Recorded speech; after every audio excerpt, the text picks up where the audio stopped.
आजच्या भागामध्ये आपण पाहतो की काव्या आणि पार्थ यांच्यात एक भावनिक संवाद सुरू होतो. काव्या पार्थला सांगते की तो तिला काहीही विचारू शकतो. पार्थ तिला अभ्यास करताना डिस्टर्ब केल्याबद्दल माफी मागतो. पण काव्या त्याला सांगते की तो तिला अजिबात डिस्टर्ब करत नाहीये. जे विचारायचं असेल तो विचारू शकतो. पार्थ तिच्या हातात असणाऱ्या बोक्याबद्दल विचारतो. तेव्हा काव्या हसत सांगते की तो बोका फक्त त्याला चिडवण्यासाठीच असतो. तिचा खरा उद्देश त्याच्याशी बोलणं आणि त्याचं लक्ष वेधून घेणं हेच असतं. मग पार्थ तिच्या भूतकाळाबद्दल आणि लग्नानंतर जीवासोबतचं तिचं नातं कसं होतं याबद्दल विचारतो.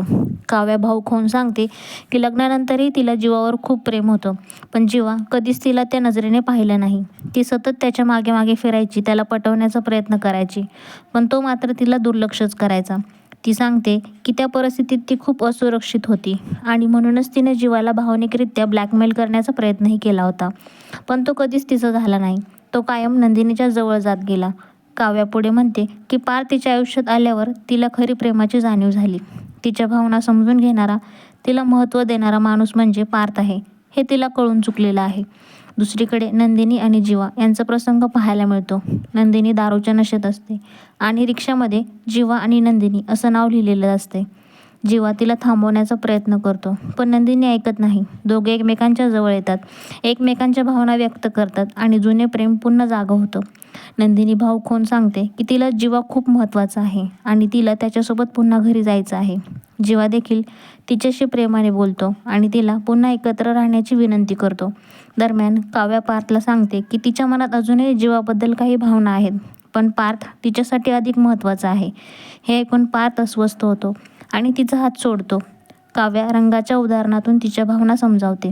ती सांगते की जसं दोन रंग एकत्र आले की वेगळे करता येत नाही, तसं तिच्यावर पार्थचा प्रभाव आहे आणि जीवावर नंदिनीचा प्रभाव आहे.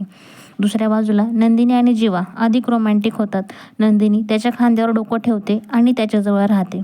जीवा या क्षणाला स्वप्न समजतो, पण नंदिनी नशेत असल्यामुळे ती खरंच काय करत आहे याची तिला जाणीवच नसते. पुढच्या दिवशी सकाळी जीवा एकटाच घरी येतो. घरात सगळे त्यांचं स्वागत करतात आणि त्याला पार्थ आणि नंदिनीबद्दल विचारतात, पण जीवा धक्कादायक उत्तर देतो, कोण नंदिनी? यावरून स्पष्ट होतं की रात्री घडलेल्या गोष्टींमुळे नंदिनी आणि जीवामध्ये पुन्हा मोठा वाद झाला असणार. नंदिनीला कदाचित असं वाटलं असेल की जीवाने तिचा गैरफायदा घेतला आणि त्यामुळे ती त्याच्यापासून दूर गेली असावी. आता पुढील भागामध्ये पाहायला मिळेल की नंदिनी पुन्हा घरी येईल का, जीवा पुन्हा एकटाच पडेल का आणि काव्या पार्थच्या नात्याला कोणतं नवं वळण मिळणार आहे, हे पाहण्यासाठी पुढचा भाग नक्की बघा. धन्यवाद.